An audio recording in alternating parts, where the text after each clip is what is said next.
So,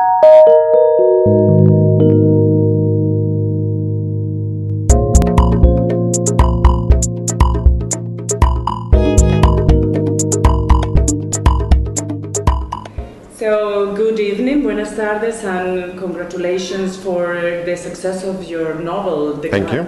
Thank you. Can you explain what the readers are going to find in your novel, The Guard?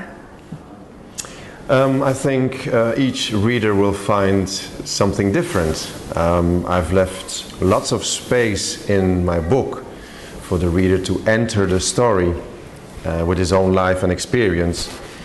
But in general, you could say The Guard is a fable, a dark fairy tale, but in the first place a psychological thriller.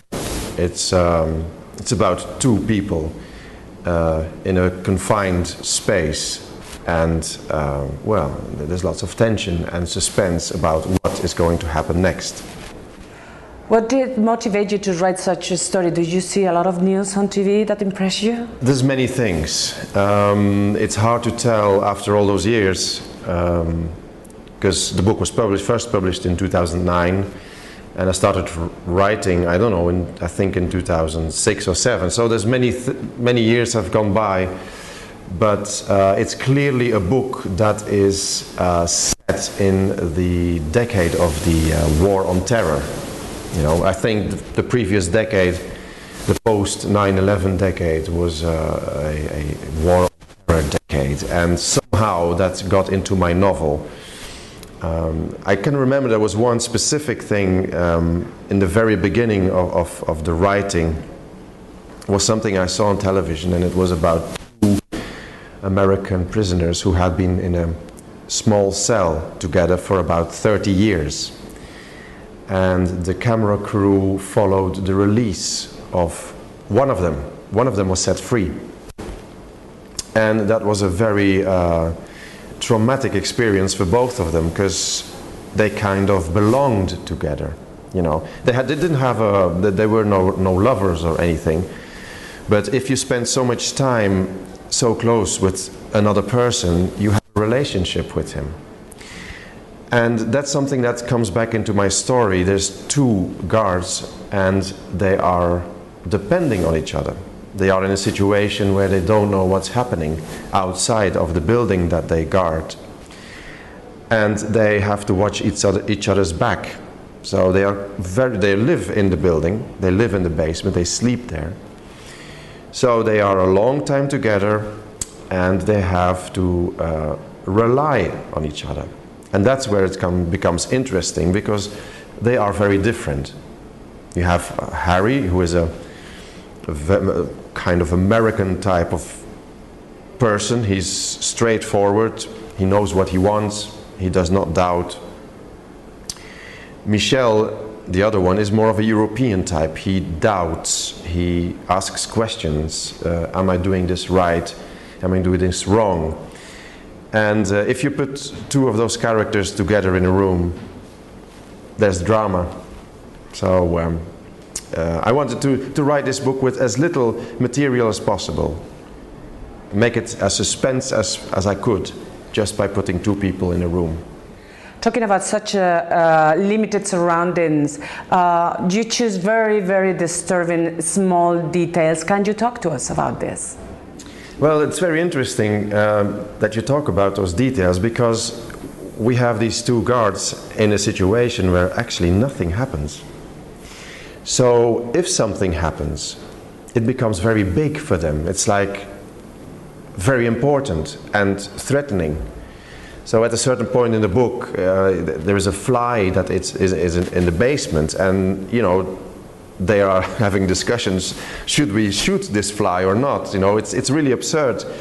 And I wanted to show in this book the absurdity of this complete paranoia which appears in wartime situations. So there is indeed a lot of attention for detail. If there is a smell, it's much stronger than in a normal life situation. They have little food, so when they eat, there's a scene in the book where there's a by accident a pot of marmalade falls on the floor and they eat it and they haven't had sugar for such a long time, when they take a spoonful, the sugar rushes through their brain, and it's like a shot of heroin that they take. You know, it's like a religious experience, tasting this food, and that's just one of these examples where everything gets bigger. The small things get very big. There is a new war outside of the building, but we are not really sure what is going on. We are overwhelmed with information. Is this the society that we're living in? Well, for Harry and Michelle, they don't have information, but I don't think it matters. We do have information, but do we know the truth? It's always very hard. We are overwhelmed in our daily life. You know, we can watch our phones and watch news and watch 24 hours a day new things that happen. Do you know what's really going on if you do follow this news all the time, you know? But in the story, what happens outside of the building, there's definitely something going on. But for me, it was, as a writer, it was not important what was going on there. It was far more important what happens in the building with these two guards and with everybody of the building leaving, except for one. For me, that was much more interesting to discover than what happened outside. What outside is decor, you know, but inside, that's where I wanted to tell the story. Then there is a moment that a stranger shows up and they decide he is the enemy. Is this a metaphor for xenophobia? That's always the case, yes. You are scared of what you don't know. But this is an exception, because it is somebody of their own kind, you know. It is somebody in the same uniform. But still, the paranoia is so big that they cannot trust this person. They don't know where he comes from. They don't know if he is a spy, if he has a hidden agenda. And that's how far their paranoia goes. Well, you could say it's paranoia, but you could also say that they're very vigilant, that they're very alert for any kind of danger that might come into the building, and that he might be one of them. One of the guards establishes a very strange relationship with a person that barely knows.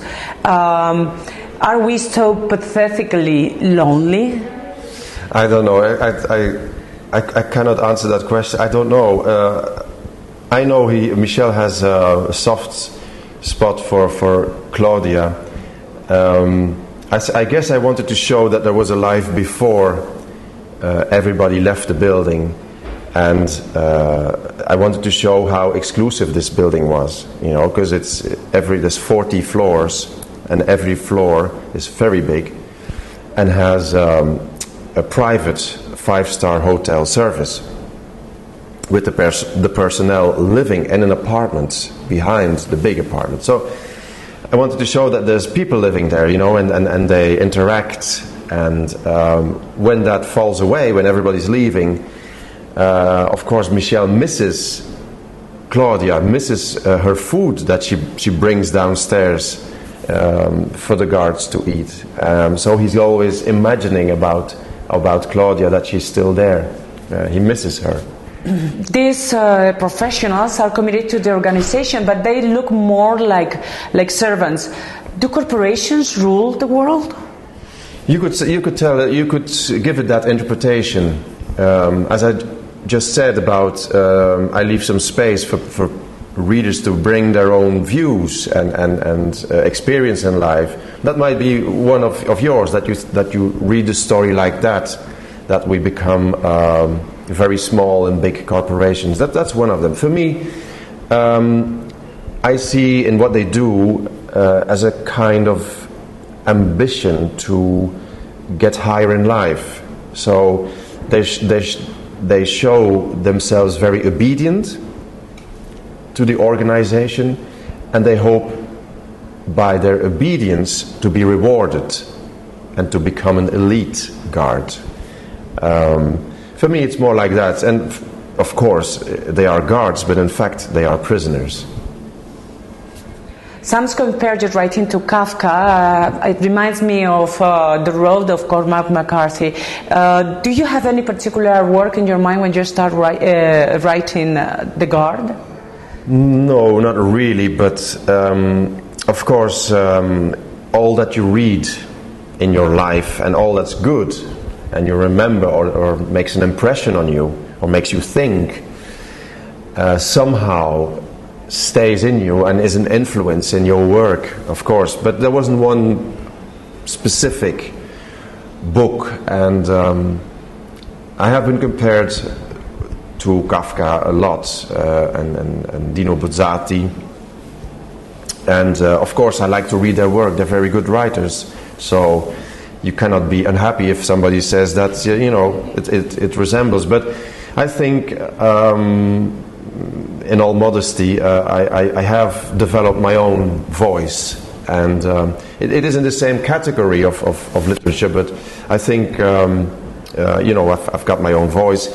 And there is something else. This is The Guard is this kind of book, but since then I've written 2 other novels, and they're completely different. And Kafka does not appear anymore in the reviews. So it's clear that I prefer to listen to the story and what the story wants me to do than impose my ego or my style on the story I want to tell. So I am obedient to the story, you know, to use the same words as a minute ago. And I think that's important, you know. You have to, as a writer, you have to listen very good to the story you want to tell and adapt your style and how you write. When are we going to read something new from your work in Spain? I don't know when, but my publisher will publish the novels that follow The Guard. Which are? Postmortem and Monte Carlo. That's Monte Carlo just was published in May this year. We are looking forward to read your next books in Spain. Thank you. I'm looking forward to. Thank you very much. Thank you.